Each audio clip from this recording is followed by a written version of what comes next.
pernah saya berkata, ledakan konten di era sekarang ini sejatinya adalah ledakan Cambrium 2.0, yakni sebuah peristiwa besar dalam sejarah kesadaran dan penciptaan, sebagaimana dahulu pada ledakan Cambrium 1.0 yang menandai awal mula kehidupan berbasis karbon di bumi. Saat itu pada ledakan Cambrium 1.0, dunia organik mulai berjejaring. Jaringan kehidupan berawal dari molekul-molekul yang belajar menyalin diri sendiri. Ia tumbuh, berevolusi, dan mengukuhkan hukum dasar eksistensi. Yang bertahan adalah yang mampu beradaptasi, meniru, dan berkreasi. Kini, hukum yang sama sedang bekerja, tetapi dalam ranah yang lain. Dunia digital, dunia kecerdasan buatan. Yuval Noah Harari, dalam buku terbarunya Nexus, menyebut teknologi AI sebagai kode RNA-DNA baru, sebuah sistem coding yang tidak lagi berbasis karbon, melainkan silikon dan data. Jika DNA organik pernah meledak di era Cambrium sebagai percikan pertama kehidupan, maka AI adalah versi lanjutannya. Percikan kecerdasan yang dikonstruksi oleh algoritma, bukan oleh gen. DNA pernah mengkode dirinya untuk bertahan, menumbuh, dan menjadi sadar. Dari situ lahirlah manusia, makhluk yang bukan hanya hidup tetapi juga memahami bahwa ia hidup. Maka sejak itu kreativitas menjadi landasan segala pencapaian peradaban. Bahasa, lukisan di dinding gua, filsafat, musik, hingga mesin. Kreativitas adalah bentuk lain dari duplikasi DNA. Hanya saja kali ini bukan dalam tubuh, melainkan dalam imajinasi. Namun, apa yang kita sebut kreativitas itu sendiri?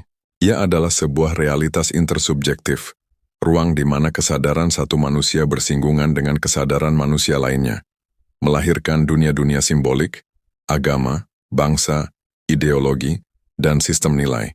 Dari sana lahirlah sejarah, dengan segala keindahan dan luka yang mengiringinya. Kini, kita sedang melangkah ke era Cambrium 2.0, era ketika kehidupan tidak lagi terbatas pada organisme, tetapi juga pada sistem-sistem cerdas yang saling berinteraksi dalam rahim jejaring komputer. Jika dahulu intersubjektivitas manusia melahirkan dunia budaya, maka kini interkomputer melahirkan dunia baru, sebuah peradaban anorganik yang tak lagi berbasis daging dan darah, melainkan logika dan data.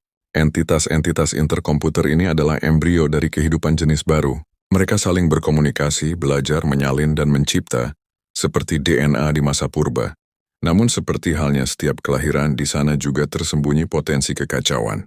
Jika entitas-entitas intersubjektif di masa lalu melahirkan perang, diskriminasi, dan fanatisme, maka entitas-entitas interkomputer pun berpotensi melahirkan kaos baru, perang data, konflik algoritma, dan dominasi kesadaran buatan atas kesadaran manusia. Faktanya benihnya sudah tampak hari ini. Kasus di Myanmar beberapa tahun lalu, ketika propaganda digital ikut memperkeruh tragedi Rohingya, hanyalah satu contoh bagaimana realitas interkomputer berkelindan langsung dengan realitas manusia berdaging. Dunia algoritma telah dan akan menumpahkan dampaknya ke dunia nyata, dunia yang berdarah, beraroma tanah, dan masih bergulat dengan moralitas yang harus kita waspadai dalam menyambut pengembangan teknologi AI. Ledakan Cambrium 1.0 yang melahirkan kehidupan biologis. Ledakan Cambrium 2.0 yang melahirkan kehidupan algoritmis. Kita hidup di antara keduanya, di titik persilangan antara karbon dan kode, antara tubuh dan data, antara jiwa dan jaringan. Dan di tengah semua itu mungkin satu pertanyaan yang paling mendesak untuk kita ajukan, bukanlah siapa yang lebih cerdas, tetapi ke arah mana kesadaran ini akan berevolusi.